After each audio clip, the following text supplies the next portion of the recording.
नमस्कार, मैं मयूर अलवेला और आप देख रहे हैं अलवेला राजस्थान। बार 2026 बिल्कुल छिड़ चुका है और राजस्थान बार काउंसिल के चुनाव जो हैं वो आगामी 22 अप्रैल के दिन मुकम्मल हैं।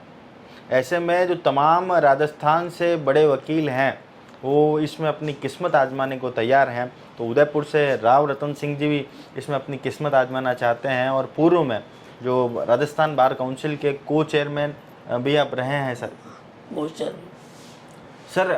जब भी हम ये उदयपुर का कोर्ट किसी के भी दिलो दिमाग में आता है, उदयपुर वासी के, तो राव रतन सिंह जी का फ़ोटो अपने आप आ जाता है।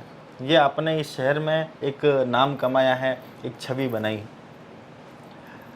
अब आप पूर्व में भी राजस्थान बार काउंसिल के मेंबर भी रहे हैं, आप उसमें को चेयरमैन भी रहे। अब जो वापस एक किस्मत आजमाना चाहते हैं, क्या भूमिका रहती है एक वकील के जीवन में राजस्थान बार काउंसिल की? अलवेला राजस्थान का स्वागत करते हुए जिलों की नगरी में आपने ये मीडिया का काम अच्छी तरह से संभाल रखा है और समय समय पर उदयपुर की समस्याएं, उदयपुर के अंदर अच्छी बात होती वो सभी आप पब्लिक में रखते हैं। इसका मैं हृदय से स्वागत करता हूँ। जहाँ तक सवाल है अधिवक्ता का, मैं मूलतः गांव कोठारिया नाथद्वारा के रहने वाला हूँ और graduation Nathdwara SMB government college से की और एलएलबी उदयपुर लोगों कॉलेज एमएलएसयू से की। 1982 में सनद 3 जुलाई 1982 को आई। तब से मैं लगातार वकालत का कार्य कर रहा हूँ जी। और समय समय पर कई परेशानियाँ आती है, कई समस्याएं पैदा होती है, कई आवश्यकताएं होती है, परंतु निर्बाध रूप से माता रानी चामुंडा की कृपा से और एकलिंगनाथ की कृपा से जो व्यक्ति नियमित रूप से अपनी यूनिफॉर्म में और फाइल और लेकर के तैयार होकर कोर्ट आएगा, वो निश्चित रूप से अपना वकालत का धंधा अच्छे तरह करेगा और कोर्ट आएगा तो कुछ न कुछ लेके जाएगा। जी, राजस्थान बार काउंसिल का क्या भूमिका रहती है? वकील को किस तरह से उसका सर्वांगीण विकास हो? वही मैं आ रहा हूँ, वही मैं आ रहा हूँ। मैं 2 बार बार एसोसिएशन उदयपुर में अध्यक्ष रहा जी। सभी पदों पर मैं बिना किसी हार के निर्वाचित हुआ। वर्ष 2009 में सर्वप्रथम जी मैं बार काउंसिल में पहला कदम रखा और मैं जो बार काउंसिल में 25 सदस्य चुने जाते हैं उसकी वरीयता में मैं 7वें क्रम में जीता था जी। और प्रथम बार जीता था। यहाँ की स्थिति देखी, वहाँ के लोगों की, अन्य सदस्यों की कई प्रकार की एकजुटता, जातिवाद। बार काउंसिल के 25 सदस्य चुनने के बाद वहाँ से 25 सदस्यों में से चेयरमैन, वाइस चेयरमैन और कमेटी वगैरह, वेलफेयर के चेयरमैन, एनरोलमेंट के चेयरमैन वगैरह अलग अलग चुने जाते हैं जी। हर भारत में 20 बार काउंसिल ऑफ इंडिया के तहत हर स्टेट में स्टेट बार काउंसिल है। हर स्टेट बार काउंसिल जो एलएलबी करने के बाद एक लाइसेंस जिसको सनद कहते हैं बार काउंसिल में अप्लाई करता है जी।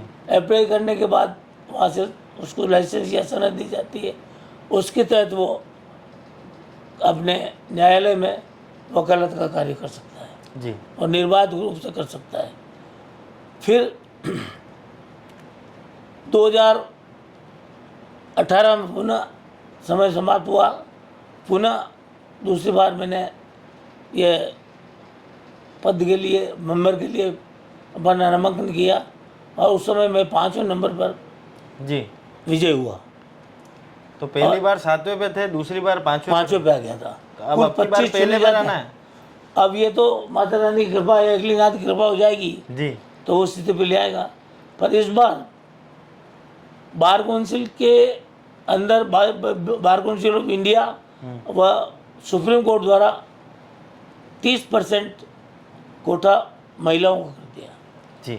इसमें से कुल 25 चुने जाते हैं। उनमें से एक एजी होता है, एडवोकेट जनरल, जी। और एक रिटायर्ड हाई कोर्ट जज होता है। जी। 2 ये गए, फिर 5 महिलाओं की रिजर्व सीट होगी। जी।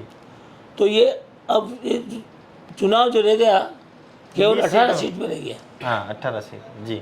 अब 18 में से जो पुरुष वर्ग है वो चुनाव लड़ेंगे, और उसमें भी महिलाओं का प्रतिभागी रहेगी। इसमें भी वोट अगर आते हैं जी। तो वो जीतेगी। जी। अच्छा, मुझे एक बात बताओ कि तमाम राजस्थान के अधिवक्ता जो हैं इन 25 चेहरों पर बिल्कुल आंख मूंद कर भरोसा करते होंगे, क्योंकि वो उनके चुने हुए जनप्रतिनिधि हैं। क्या वो वाकई में ये जो राजस्थान बार काउंसिल है ये अधिवक्ताओं के हितों के लिए क्षेत्रीय जो बार काउंसिल होता है उससे भी ज़्यादा महत्वपूर्ण भूमिका अदा करता है? यहाँ पर स्थानीय लेवल पर बार एसोसिएशन होती है। जी। पूरे राजस्थान में 536 के लगभग बार एसोसिएशन है। जी। ये सभी bar association bar council of Rajasthan के तहत रजिस्टर्ड होती है। जी। इनका रजिस्ट्रेशन रजिस्ट्रार कार्यालय में करा करके उनको वहाँ रजिस्ट्रेशन के लिए अप्लाई करना पड़ता है, और जनरल हाउस से ये तय किया जाता है इनको रजिस्टर्ड किया जाए नहीं किया जाए। जी। जो कम से कम 16 सदस्य की बार एसोसिएशन है तो उनको रजिस्ट्रेशन किया जाता है, और उनका रजिस्ट्रेशन नामांकन बार काउंसिल ऑफ राजस्थान हो जाता है। बार काउंसिल ऑफ राजस्थान के तहत एडवोकेट बनाए जाने के बाद उनका बार काउंसिल ऑफ इंडिया के वेलफेयर में सदस्य होते हैं, बार काउंसिल ऑफ राजस्थान में वेलफेयर के सदस्य होते हैं। उन्हें कई प्रकार की सुविधाएं मिलती है। वेलफेयर में हेल्थ के लिए, छोटे मोटे ऑपरेशन के लिए 25,000, थोड़ा बड़ा है तो 50,000, और कैंसर वगैरह होता है या ऑपरेशन होते हैं, नी रिप्लेसमेंट है, हार्ट में स्टंट लगाए जाते हैं, उसमें उसके बारे में तो 2 लाख रुपये दिए जाते हैं। और अगर उन्होंने इंश्योरेंस के तहत कहीं से प्राप्त कर रखे हैं तो वो जनरल से तय किया है कि उन्होंने उधर से पाल ले रखा था, इधर से जो इंश्योरेंस से लिया उससे अगर और ज़्यादा रकम है तो उनको दे दी जाती है। परंतु एक्ट ये नहीं कहता है, ये तो जनरल हाउस में तय किया गया है अलग से, जी। जिससे कि बार काउंसिल की माली हालत सही रहे। जी। ये है। अच्छा, अब तमाम आप अधिवक्ताओं साथियों से मिल रहे हैं, अधिवक्ताओं से मिल रहे हैं, परेशानियां भाई सामने आ रही होगी, पर आज क्योंकि बहुत लंबा क्षेत्रफल है राजस्थान का, ऐसे में सबसे मुलाकात पर्सनल होना संभव ही नहीं है। ऐसे में आज चैनल के माध्यम से उन आम अधिवक्ताओं से क्या अपील करना चाहते हैं, क्योंकि इसमें जो वोटिंग है वो प्रायोरिटी लेवल की वोटिंग है। किस तरह का वोटिंग का कंसेप्ट है, जो आम अधिवक्ता रोजाना कोर्ट नहीं आते हैं पर वोटिंग के दिन आते हैं, उनको किस तरह से समझाएंगे कि वोटिंग की क्या प्रक्रिया है और क्या अपील करना चाहते हैं? आपने हमारे जो बार काउंसिल के चुनाव में प्रत्याशी हैं उनके लिए, चुनाव करने वालों के लिए एक बहुत ही अच्छा प्रश्न और आवश्यकता वाली बात पूछी है। इसमें मैं आपको निवेदन कर दूं कि बार काउंसिल के तहत जो रिन्यूअल्ड होता है 5 साल के अंदर, वो वैलिड वोटर है तो उसको वोट करने का अधिकार है जी। और इसमें हर प्रत्येक bar association valid voter list भेज दी जाती है और बार एसोसिएशन के यहाँ से कौन चुनाव कंडक्ट कराएगा इसके लिए उनको बार काउंसिल को एक नॉमिनेशन भेजते हैं, वो उनको सैंक्शन कर देते हैं, उसको कह देते हैं कि ये प्रत्याशी है, ये व्यक्ति है, वहाँ पर चुनाव कंडक्ट कराएगा। इस बार हर बार के तहत इस बार एसडीओ जो लोकल होगा वह इस चुनाव का मॉनिटरिंग करेगा जी। और एक बाबू कोर्ट का, स्थानीय कोर्ट का, उसके इन्वॉल्व होगा। कारण ये कि कई बार से बैलेट पेपर आने के बाद, पेटी खोलने के बाद उसमें नामांकन फर्स्ट करके दूसरों को दे दिए जाते थे, उसको रोकने के लिए ये अगला कदम उठाया गया। इस बार हाई कोर्ट, सुप्रीम कोर्ट ने एक हाई पावर कमेटी, एक दूसरी कमेटी, 2 बनाई है। एक हाई पावर कमेटी जो बार काउंसिल ऑफ इंडिया में, और एक committee bar council of Rajasthan में है। उसके तहत उसमें 3 हाईकोर्ट जज रिटायर्ड हैं, जैसे मनोज कुमार गर्ग, रामचंद्र सिंह जी झाला और एक वरिष्ठ अधिवक्ता आचार्य जी, और एक हाईकोर्ट जज, 3 जन मिला के 7 जनों की कमेटी है। वो इस कमेटी को चुनाव कंडक्ट कर रही है। और वही कमेटी प्रत्येक बार काउंसिल से बार एसोसिएशन को अपना अधिकृत व्यक्ति भेजेंगे जो पेटियाँ और बैलेट पेपर लेकर आएंगे जी।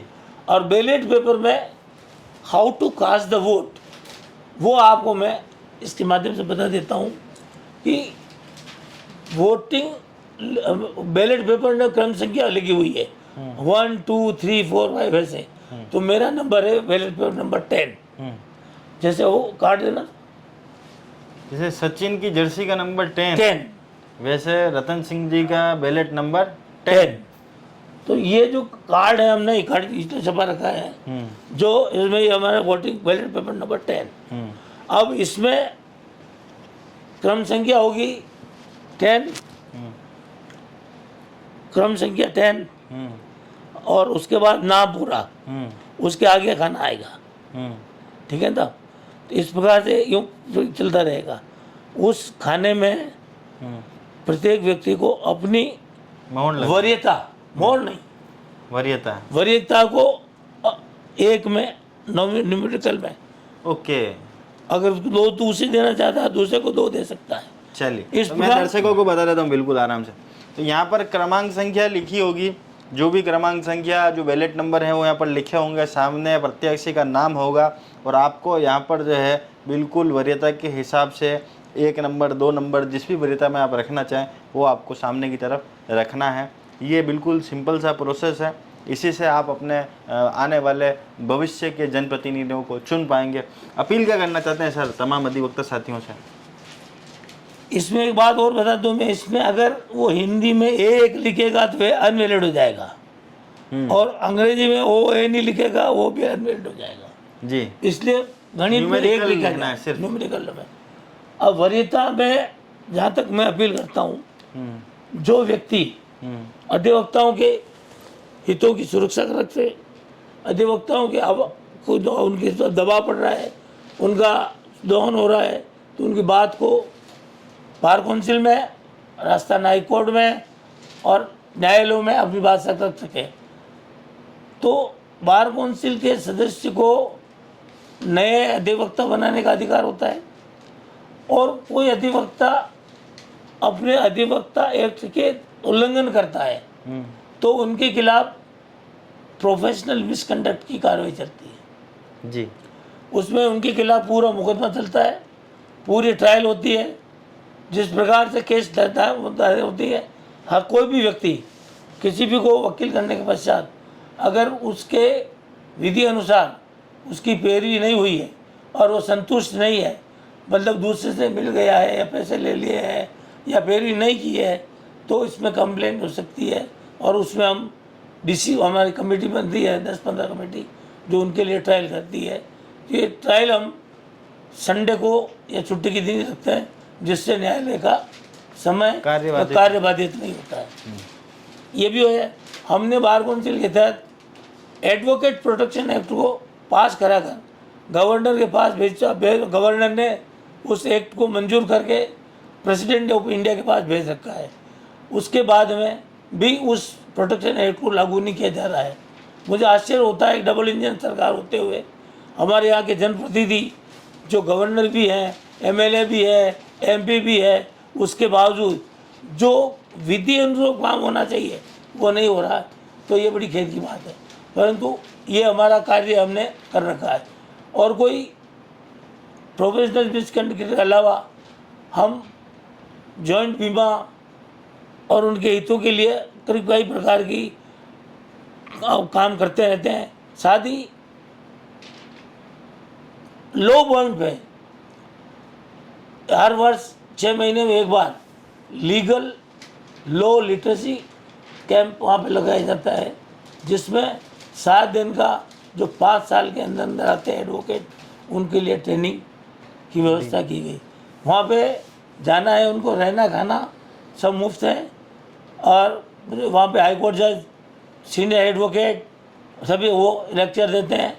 ये सभी नेशनल लॉ कॉलेज जोधपुर में क्या जाता है। नेशनल लॉ यूनिवर्सिटी में एक 50 लाख की कीमत से एक कॉन्फ्रेंस हॉल भानकोट रोड राजस्थान ने बना रखा है, जिससे हमें ये सुविधा प्राप्त हो जाती है कि हमारा कोई प्रोग्राम होता है तो हम वहाँ कर सकते हैं।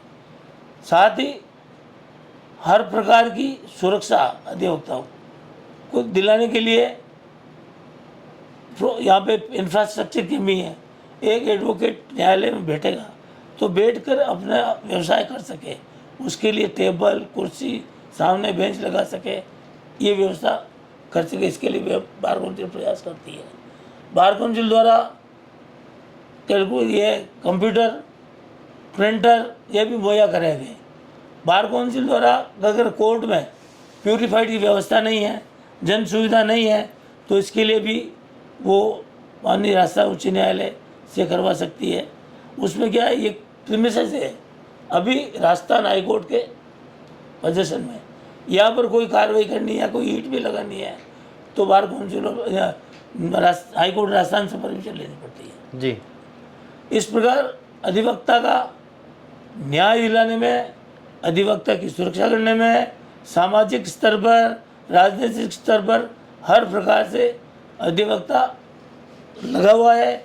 और आज़ादी के समय से अधिवक्ता का रोल क्या है वो आपके ध्यान में है जी। इसलिए ज़्यादातर अधिवक्ता स्वतंत्रता संग्राम थे और उन्होंने राजनेता भी रहे और कई प्रकार के कार्य किए। हमारे हाई कोर्ट में प्रैक्टिस करने वाले अधिवक्ता डायरेक्ट हाई कोर्ट जज भी बनते हैं। एडवोकेट जो है एडीजे का एग्जाम दे के पास होता है वो एडीजे भी बनता है। तो ये व्यवस्था ही है, कानून है।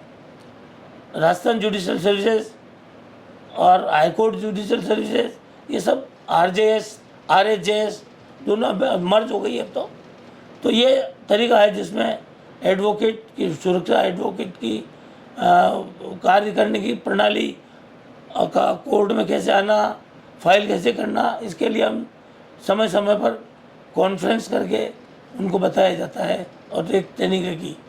एडवोकेट के आने की संख्या ज़्यादा देखते हुए अभी कोई पहले समय 3 साल की ट्रेनिंग का प्रावधान नहीं था। अभी इसी वर्ष से जो नया एडवोकेट आएगा 3 वर्ष तक न्यायालय में किसी सीनियर एडवोकेट का अधीनस्थ कार्य करके वो लेगा, अनुभव लेगा, तभी आके उसको एडवोकेट बनाया जाएगा, तभी जाके वो Rajasthan high court judicial service exam दे पाएगा जी। उसका कारण ये LLB करते आदेश दी और पास होके कोर्ट में पास होके मजिस्ट्रेट बन गया, पर प्रैक्टिकल नॉलेज उसको कुछ नहीं है जी। तो वो क्या करता है, जो पेशकार बेटा होता है उसको पूछता है या अपने से सीनियर जाके पूछता है, इसलिए ये प्रावधान रखा गया जी। तो ये थे राव रतन सिंह जी, जिन्होंने स्पष्ट यहाँ पर करा कि राजस्थान बार काउंसिल एक आम अधिवक्ता के लिए क्या क्या यहाँ पर करता है। चुनाव बिल्कुल सर पर हैं, ऐसे में आम अधिवक्ता काफ़ी उत्साहित भी है, पर उत्साह के साथ साथ एक चीज़ ध्यान रखनी है कि हमेशा हमारे क्षेत्र की बात को प्रमुखता से उठाने वाले अधिवक्ता राव रतन सिंह जी ने भी आप लोगों से अपील करी। और राव रतन सिंह जी के अलावा बहुत से ऐसे चेहरे हैं उदयपुर से जो अपनी किस्मत यहाँ पर आजमा रहे हैं। बहरहाल राव रतन सिंह जी का जो बैलेट नंबर है वो 10 है और सचिन का जर्सी नंबर भी 10 हुआ करता था। तो क्या सचिन की तरह राव रतन सिंह जी भी इस बार अपना परचम लहरा पाएंगे राजस्थान बार काउंसिल के मैदान पर? क्योंकि उदयपुर को अभी भी अपने पहले जो है चेयरमैन का इंतजार है राजस्थान बार काउंसिल के। क्या वो खिताब राव रतन सिंह जी प्राप्त कर सकते हैं? तमाम ऐसी खबरों के हमारे जुड़े रहिए। जय हिंद, जय भारत, जय मेवाड़।